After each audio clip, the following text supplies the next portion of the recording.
crying from that little video, which is kind of silly, but I'll tell you why. So I'm Jarah, and I've met those of you that are here, and hello to our friends online. But I've known Mitch for a long time, and Mitch is an artist. I think you were saying you're the art teacher.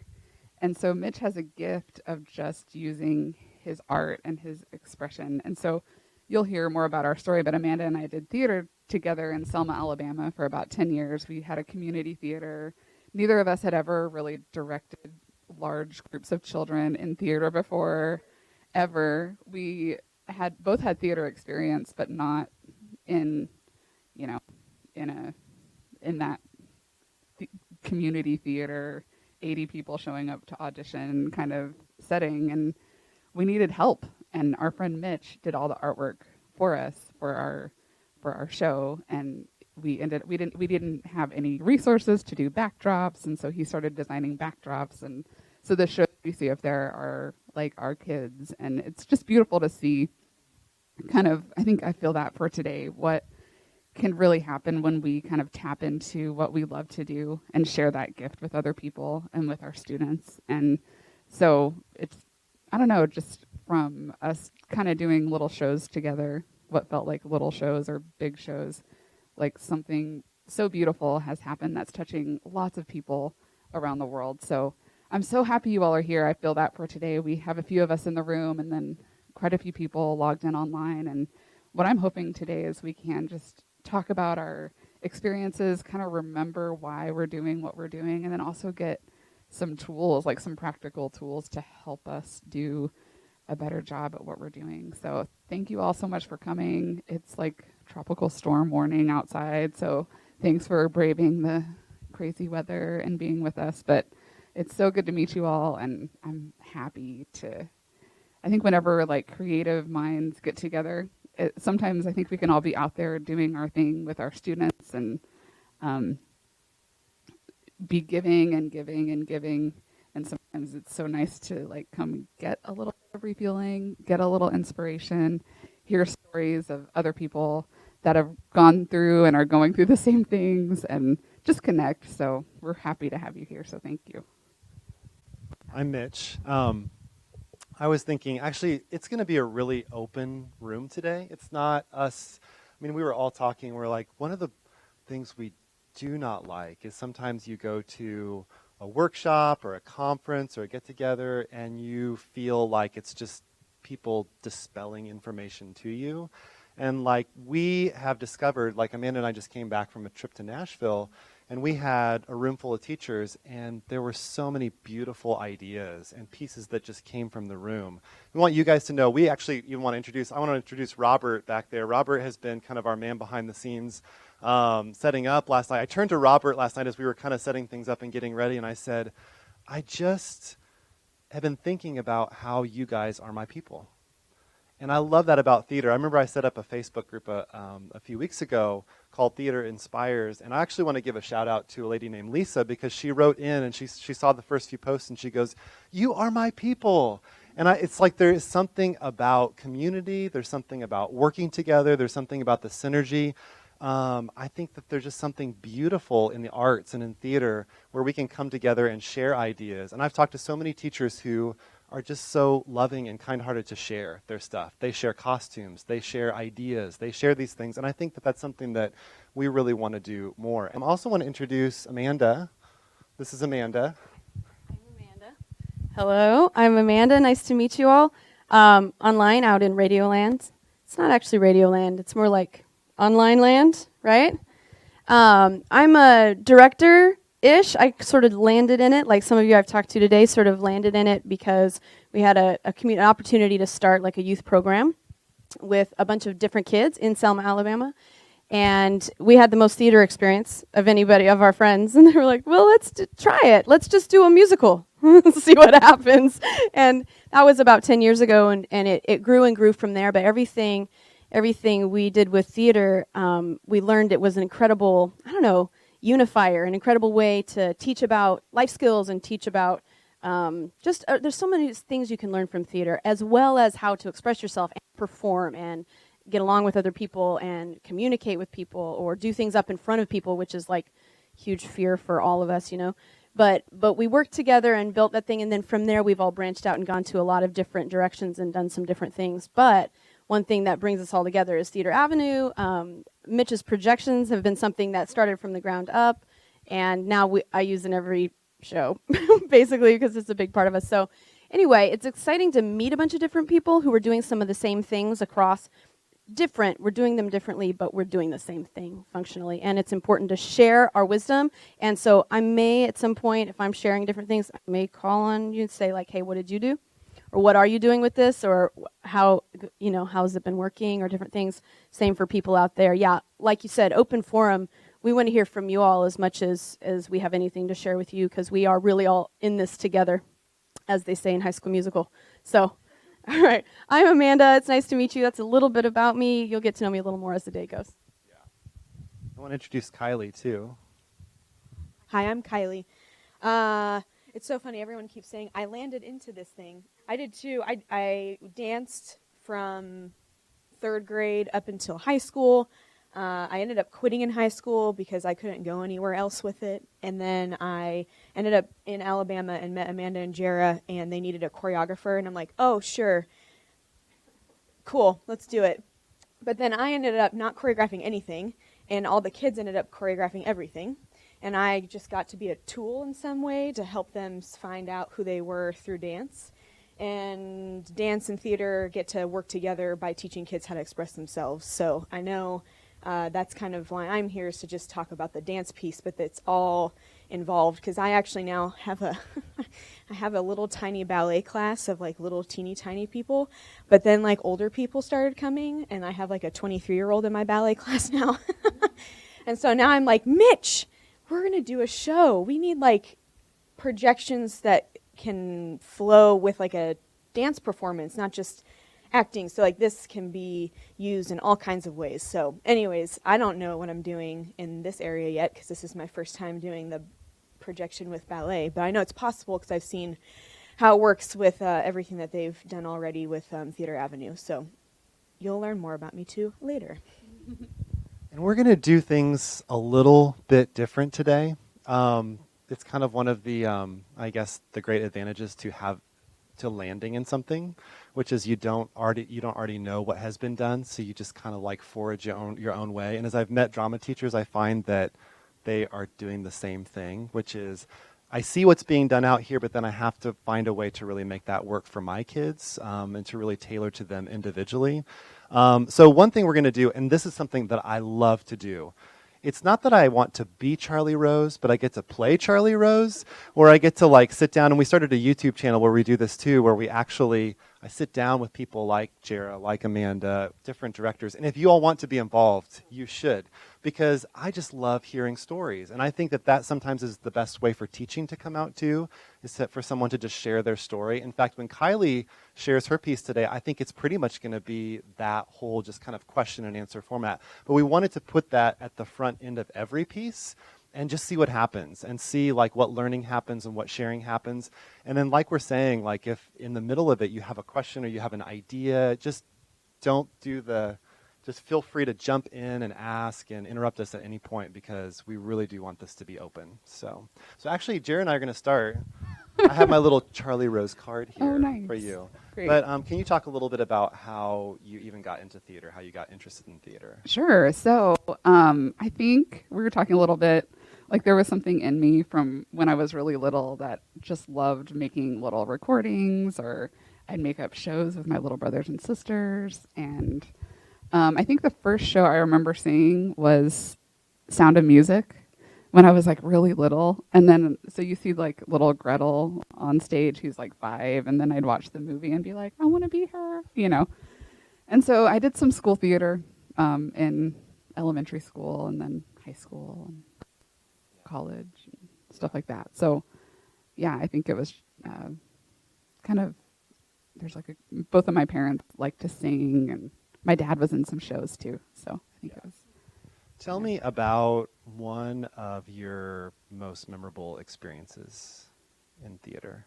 I was thinking about this question, and there are a couple of them.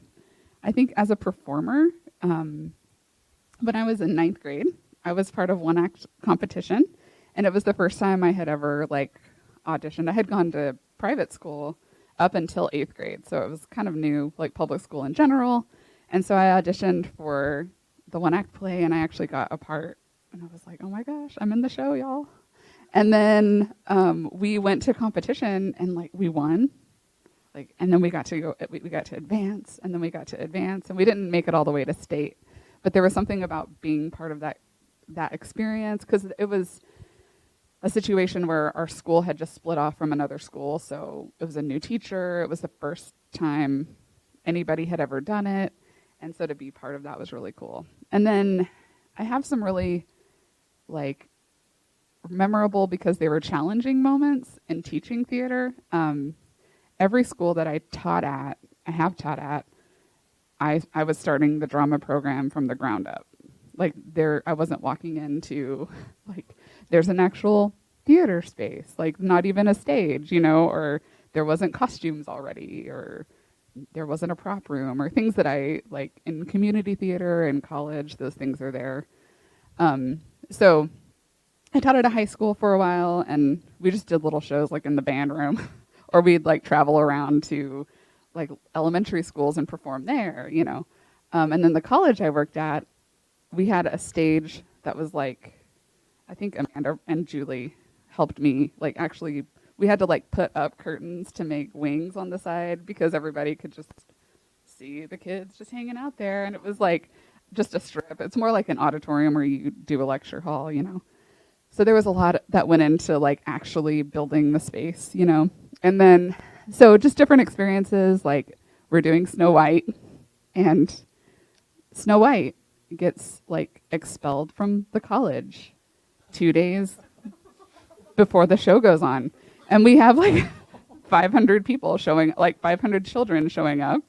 And so I'm like, oh my gosh. Luckily, Julie jumped in and played Snow White for me. Thank you. This is a big shout out to you. But I don't think I ever said thank you this much, but thank you for that. So that, there's like memorable for the good things and memorable for the really challenging things, but it really turned out beautifully. And one thing that was cool, and I'll talk about it some in a second, but even with the challenges, you can learn so much from them, and your students learn so much, not just about like how to adapt. We had to they had to learn, they had to come to extra rehearsals and help Julie out. We had to kind of rearrange the whole show to make, and they all jumped in and did it. And some of those challenging experiences really applied to so much life. You have to be flexible in life. So anyway, memorable for like fun times and challenging times, but they all really were good. Yeah. As you were talking, I was thinking about, a lot of times in theater we talk about what we're doing, and Amanda was the one who really opened me up to this idea. But we were sitting down for lunch one day, and she said, Mitch, she said, every single director who's directed anything always has this list at the beginning of the show. It's everything that needs to happen so that like anything at all can actually happen on stage. And it's like that's the what, like that happens from the first rehearsal on to the show, is just like trying to get through the list. But then sometimes I was thinking sometimes we don't always get a chance to talk about why we do what we do. So I wanted to ask you about that. What's your why for doing theater? Yeah. There's part of me that just loves it. Like I like the administrative side of it, and then the creative side of it, like actually getting to help kids sing or do the art of it, or there's so many things that I love about it. But I think deeper is just the impact I know it's made for me. And then I know that can make the same impact for kids or it's just such a great tool for students and then audience members. It just continues to reach people. Like shows can be inspiring. I love how you were saying, like her one act play that they're doing, they chose it. It's about cyberbullying, because there's a lot of cyberbullying happening in her school. And like, I hope you get to do it for your school. I hope that happens. But there's such power in the story, but also in the experience of telling the story. And I think I always wanted to see theater opened up for more people. Like, I think I worked with different theater companies in Denver, and I was always like, how do we like open this up to kids who might not have the opportunity? And I love that about school theater, is that for the most part, like, kids can come audition. Sometimes in community theater, you have to have a certain amount of money to go and be part of the show. And so that's one thing I've always felt too. I want to do this in a way that it's open to everyone. And we've been able to find ways to do that. I know that a little bit later we're going to talk about projections. And you guys have already kind of referenced it, but I know you wanted to talk a little bit about even how projections have made an impact. Sure.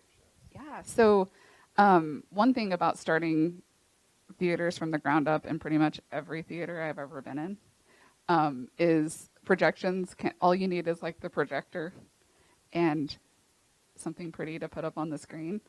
I had a slide, I didn't end up using it in my little presentation, but of like kids like drawing out, the backdrop. I remember, I think I was a senior in high school and we were doing like one song from The Secret Garden. And we spent probably like 38 hours painting this backdrop. That was probably like the size of this room. Flowers, and we painted it. They hung it up in the theater, and it was literally up for 3 minutes. And so for me, and in my little, 10-foot by 10-foot space where I had to perform with the college, or in the band room where I performed with my kids, projections really can bring that space to life, and really simply and easy. So, and then I've also seen it with when we did shows in Selma. What was the first show you did projections for us for? Joseph. That's right. So we did Joseph in the Amazing Technicolor Dreamcoat, and again, we have nothing. Like, we're literally like finding patches of material to like sew together for a coat, and we have some really great volunteers who are awesome. But we were like, how are we going to make... And we had actually a big theater to perform in. It was a big school theater. And then I remember when we like threw that projection up, and we did it for The Wizard of Oz too, or High School Musical Junior. Every show we did, the kids would be like, oh my gosh, like, we're in Oz right now. Like, it was just so beautiful to see them. And I love that Theater Avenue too makes it affordable. Like, obviously you're our friend and you helped us because you're our friend. But if I didn't have thousands of dollars, most schools don't. Like, most of the public schools, especially as arts are getting cut, I just love that you're not in it to like make a lot of money, but the heart is to make this accessible again to everyone. And I'm so appreciative of that, because I wouldn't be able to afford it if it wasn't for that. So I wanted to tell you a little bit about my theater journey. Josh, you want to put up my slides real quick? So the name of my workshop is, can we put it back up?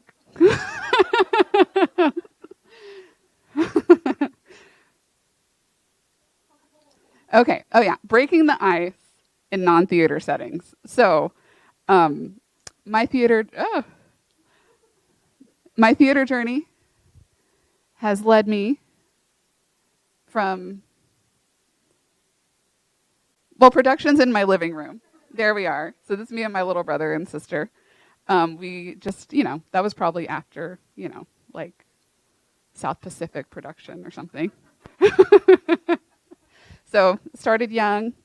And then, I went to high school, and we had this beautiful cafetorium where you're like, the magic's happening on stage, and then it still smells like pizza in the air because, it's right there in the cafeteria, or maybe like chicken nuggets or something, And then in college, I went to this college, had a beautiful theater. That Coggin Theater had been around for years and years.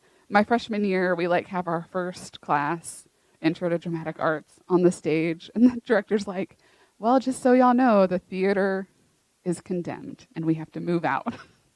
So They literally built the new theater that opened the year after I graduated.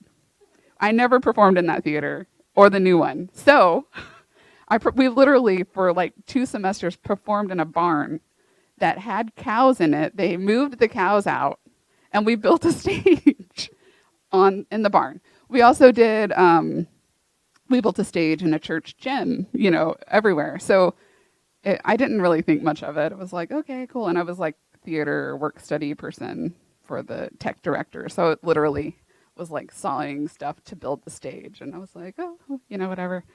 I can see now that a lot of that was preparing me for the career that I would have in not ever having like this big, beautiful space. So then all of this has led me to, this is when we were able to take our kids from Selma to New York, and we got to take them to see Memphis on Broadway. We met the cast, which Adam Pascal, for any of you Rent nerds, Roger from Rent was there, and I was like geeking out totally. But my journey has taken me many places, and the things that I learned outside of theater too, or inside of theater too, led me even further. So I don't teach right now. Like, I don't teach at a high school anymore. I actually work for an organization called Teaching Tolerance, which has a lot of really great resources. If those of you that teach, if you're interested in those too, I can hook you up with those. But now I travel and do professional development with teachers all around the United States, which is really fun. And I would not be able to do that without the things that I learned in theater. There are so many things, and I want to kind of think about that real quick.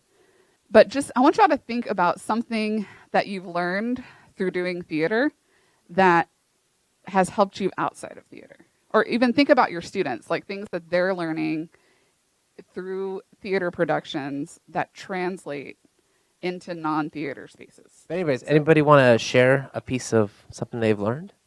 That was the question, right? What has helped you, something you've learned in the theater setting that has helped you outside the theater setting? Uh-huh. I was actually back there talking with Julie. I'll share one for me real quick because Sure. I had not ever done theater, and then I would say really pushing past insecurity, especially about where you think you're your own worst critic, I've always been, and feel like I can't do a certain thing, or you sing and you think like, oh, that worked, and then you hear it recorded and you're like, that did not work.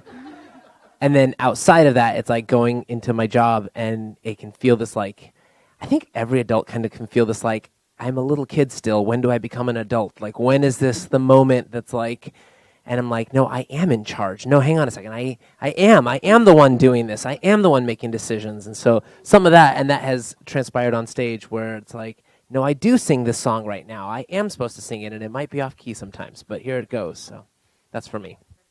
I felt like I had a lot. But I think one of the ones that stuck out the most for me was that sometimes you just have to do a lot of work, and that's okay. It's okay just to have to do all of the work, but then also it's okay to ask people for help, and also ask the ones who are working with you, or I had a bunch of kids, ask the kids for help, because I'm directing for the first time and have no idea what I'm doing, and I'm do you guys have any ideas? And then they have ideas, and then not only do I learn something, but they all learn something too. And they don't always see the same things that I do. So it's I can learn by doing stuff, but then also I can learn by other people doing stuff and helping them and watching them. Then it's fun, it's exciting, Well, I've often been one of those people whose greatest fear in life is public speaking, more than maybe death or other drastic fears. Mine has been public speaking. And I was telling Catherine and Ethan, in college, I would choke every time I had to give a presentation. Or this one time, I went to go speak at this rally to get people excited, and I choked. And it was some stuff I cared about. I wanted to communicate, but I couldn't. And I remember in college I started taking dance. I took African dance, which was way out of what I had done before in my comfort zone. And I think it helped me learn to be okay with messing up, and then to keep going once you mess up, and just not let it stop you. Because I think I, for so long, have just been that very ducks in a row perfectionist kind of person that doesn't want to mess up. And so the idea of getting up on a stage can be so daunting, because you're what if I mess up? That could be the worst possible case scenario. And then with dance, like, I mean, just my professors were always like, you don't have time to like stop and mess up. Like you mess up because you're a person and you're going to, but you don't have time to stop and be like, well, shoot, or like feel odd about it. Like you have to keep going. And so I think it helped me like in life, like whether it's teaching in front of a class, because kids can be intimidating sometimes. I think my first year teaching, I was more afraid of my students than they were of me, which caused a lot of other problems. But but just in general, whether it's been like for work or for teaching or being on a stage, just to like keep moving when I mess up, and to teach the kids that skill too, to say like, no one knows that you messed up, or even if they do, like keep going, you know, it doesn't have to stop you. Thanks for sharing. Anybody else want to share something? I think mine, I was saying, is that I've learned that I cannot control every situation, that things are going to happen outside of my control. Yeah. Specifically when like we're performing and I'm sitting in the audience watching, you know, something go really, really well or completely fall apart, and my children are having to figure out for themselves how to fix it without me being like, stop, this is what you need to do. So their problem solving skills and learning to improv and fix a situation, but me sitting there and having to learn not to have a panic attack because a prop is not in the right place. That's probably been the thing that I've had to learn and has helped me in life the most, is that I cannot control every aspect of my life. But I can try. It's not going to work. But That's really good. I love it. A couple things that I kind of wanted to bring out, and I thank you all for sharing. I think there's so many things. If we really stop to think about all that we're learning, all that our students are learning about life through these situations, it's really a unique situation theater is, where you're with, it's like the ultimate team building, because it's a lot of work. You have to commit to it. You're putting the time in, and then there's something so beautiful at the end that comes from it. There's like after that opening night or after Willy Wonka, and everybody's going to be like, yay, we did it. Ah! You know, the parents will cheer, and, you know, like you said, I remember my first couple shows I directed, I was like, oh God, like the lights didn't go on. I mean, it was just a mess, just a mess. I've definitely learned to chill out a lot, but I've learned to like enjoy the process too, because the first couple shows I didn't. But it's such a rewarding experience. And then there's a bond with those kids, and I want to talk about that a little as well. Can you go to the next slide for us, Josh? Okay, so one thing I wanted to talk about, and this applies to like non-theater students, and then I think all of us at some point have said, like, I'm not really a theater person. You know, like I think we've all felt like the non-theater person in some ways, even if we studied it in school. Because there's always like somebody that's more theatery out there. You know what I mean? Ugh. God. Okay. So, for non-theater students, non-theater people, I wanted to like kind of talk us through a couple little tips. One, for students, I think it's so important to get to know your students personally. And sometimes that's challenging if you're one director and you've got 42 students. But I was thinking specifically in a class. And some of us teach, whether that's choir or English or art or elementary school or cooking or whatever we're teaching. It's important to like know our kids, because I was thinking I had this one student. It was my first year teaching high school, and there was a guy. It was, I think pretty much everybody in that class was just kind of thrown in there because that's what their schedule. That's what fit in their schedule. They weren't like, I can't wait for theater. You know, they all just were like, it's second block and this is what we got, you know. So this guy, he was a really big guy, and I felt really small, and I was very intimidated because it was my first year teaching. And he just kind of sat in the back and kind of scowled the whole time, like, meh, I don't want to be here, you know. And so I just kind of ignored him. We did a bunch of games, and I was like, come on, participate. And he'd be like, meh, you know, I don't want to. I was like, okay, that's fine. Let's, whatever. And so I kind of lost it toward the end of the semester. And it hadn't occurred to me, because I'm thinking about my lesson plan and what I'm going to do, and to just stop and talk to the kid. And so at one point I pulled him out in the hall, and I was like, I'll call him Edward. Edward, come out in the hall. We're going to talk. And I was like, I know you don't want to be in this class, but could you please just participate? Like, don't fail drama. I just need you to participate, you know. And he looks at me and he goes, Miss McGowan, you think I don't want to be in this class? And I was like, what? Yeah, I think that. And he was like, oh, no, ma'am. Like, I want to be here. I was like, you do? Like, it was really sweet. And he was like, yeah, I do. I'm sorry. That was it. Okay. And I don't know if that was like some sort of miracle moment. I don't know. But my point is, like, he really, after that, he was kind of like, well, you want me to help paint the backdrop? Cool. Or I could pick up the chairs. I mean, but I had not taken any time the whole semester to just stop and talk to him. I just kind of was like, kind of frustrated with him in the back. And it really just took one connection for me to make that connection with him. And it was really sweet. He was a senior too, so senioritis, I'm sure, was a thing. You know, lots of factors playing there. And it turned out really sweet. I gave him like the most improved award for the senior awards. And he was so happy. And he was like, Miss McGowan, that's the first award I ever got in school. It was so sweet. And so I think that's one thing I've learned, especially if you have classes where sometimes there are classes, and I've been in them. When I went to grad school, I ended up in a drama class. And at this point, I was like directing shows and taking my kids to New York and whatever, things that theater people would think are cool.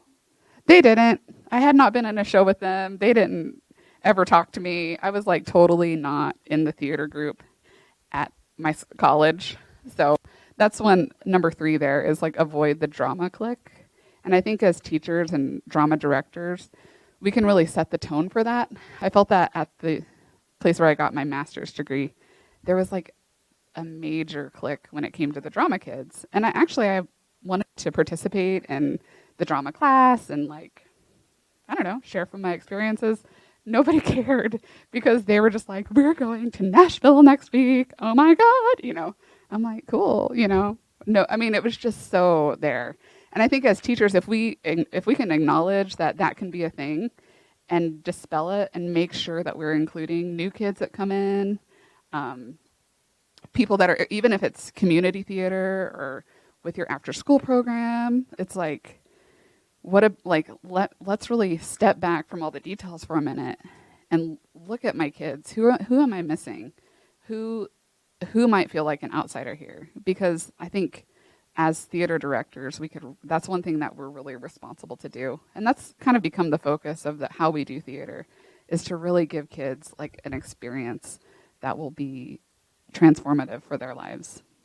Number 2 is appeal to your students' interests, goals, and dreams. And the reason I thought of this is because, like we all said, we're all learning things about life through theater. And so sometimes we may even have a kid in our class that's like totally uninterested, but theater has so many aspects that you can really find ways to tap in. I loved your story about, she said she had a student and she just had him read a few lines off stage last year, and it really transformed him.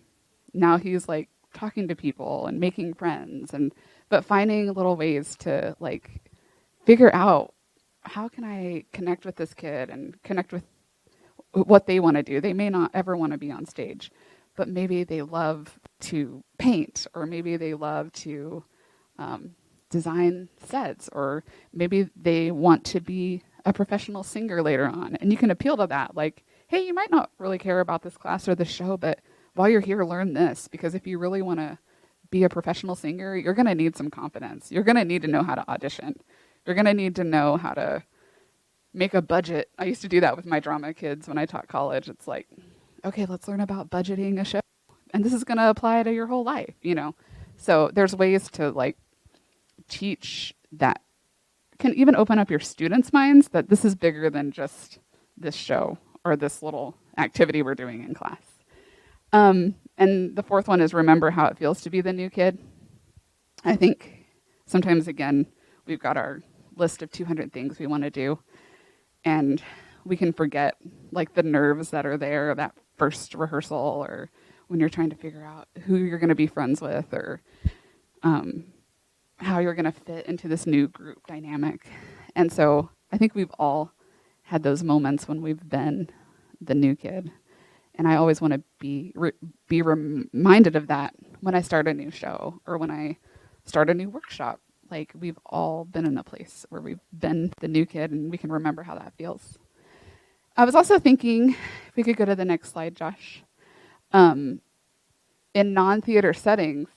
So there are times, like today for me, for example, like this isn't a typical theater setting. Or my job right now is not a stage, you know, like I have to go and sometimes make very canned presentations to teachers. Or I do webinars a lot for teachers, and the way that they're done is like very regimented. In the past they have been. So I got there and I was like trying to figure out how to like do all the objectives and all the stuff. And at one point I just put it to the side and I was like, wait, how would I do this webinar? And so I started writing scenes. Like I wrote a little scenario and wrote some scenes and recorded them with some kids that I used to work with. And I was like, I need to bring my specialty to this job.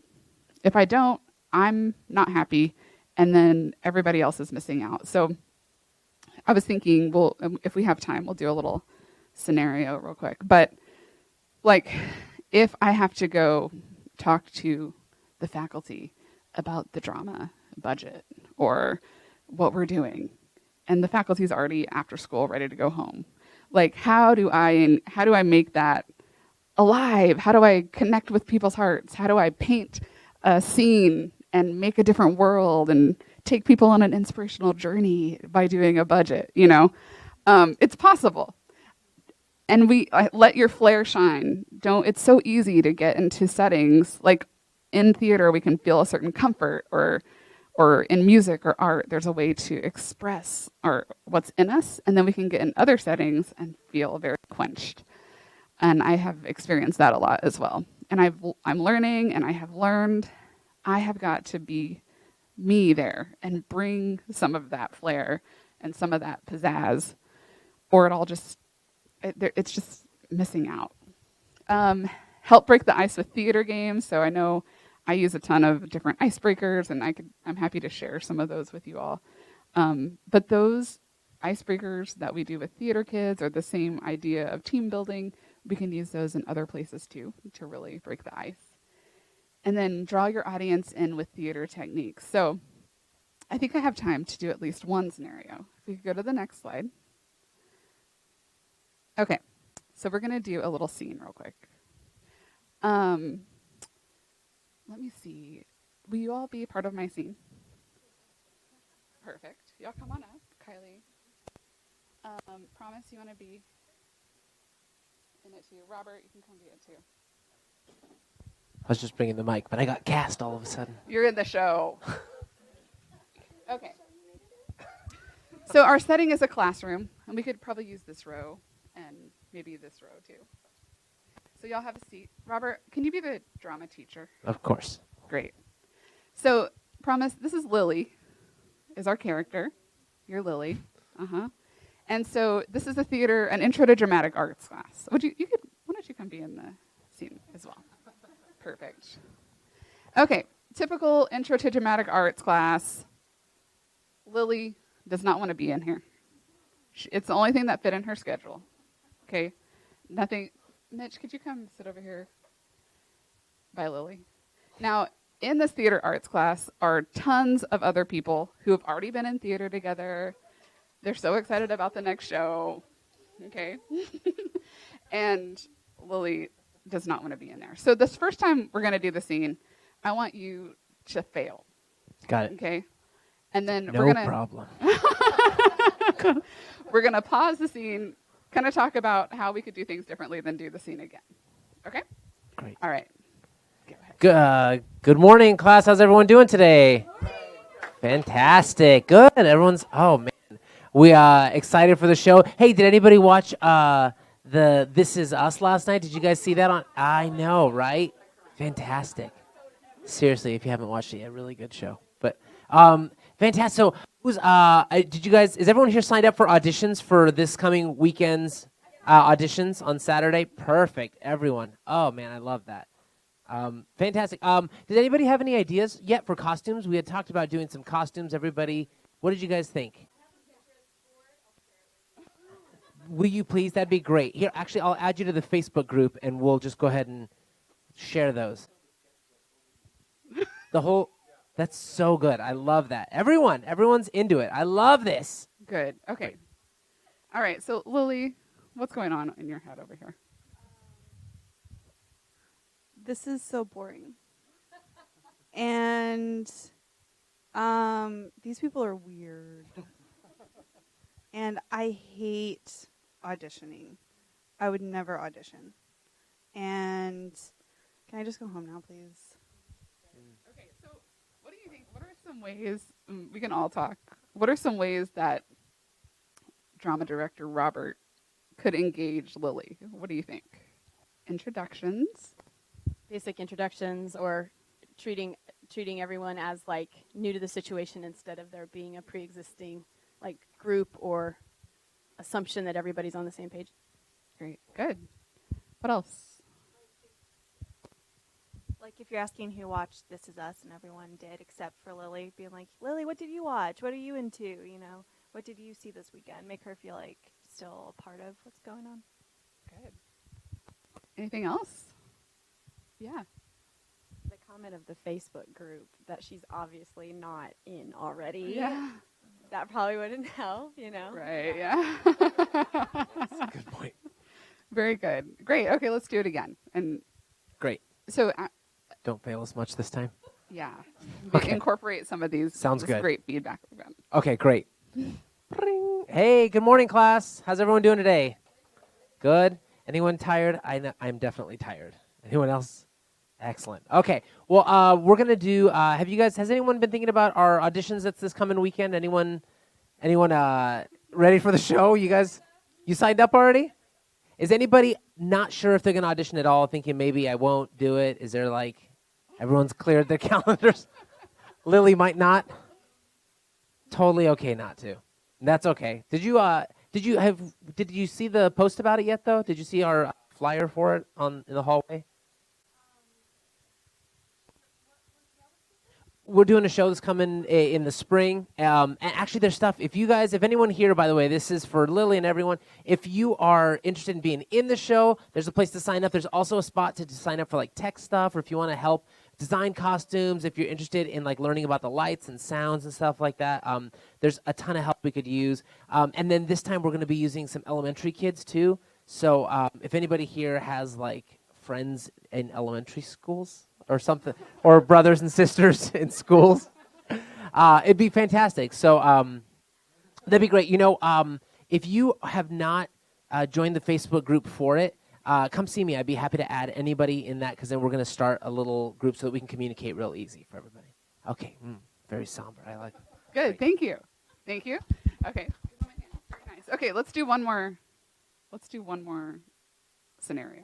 So Robert, you come over here. Amanda, you can be the drama director. Yes. And so we'll just change it to Ms. Naples. There you are. Okay. Yes. So the setting. This is a faculty meeting. Mr. Naples. And why don't y'all all step up and mix around a little bit, so it looks a little fresh.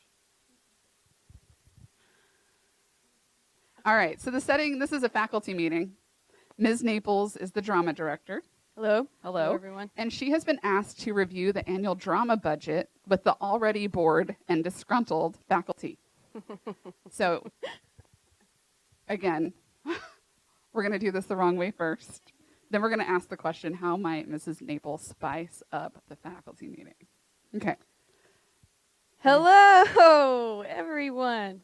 Everyone got some coffee. That's great.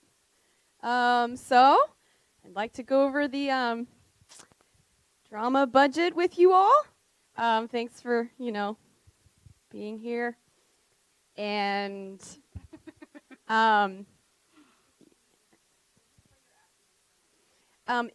it's not exactly like that, maybe a little, but not like, it's not like a lot. I just need maybe a little bit more than I have. But if you understood like how important the arts are,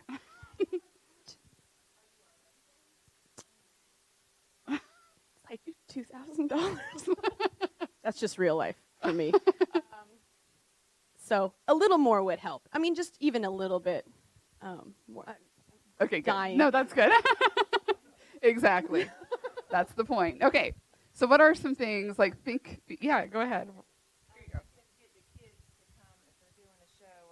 She could get the kids to come do a song or a little skit to Yeah. show the teachers kind of what's going my on, gosh, what yes. they're doing. Oh, that's a great idea. What else?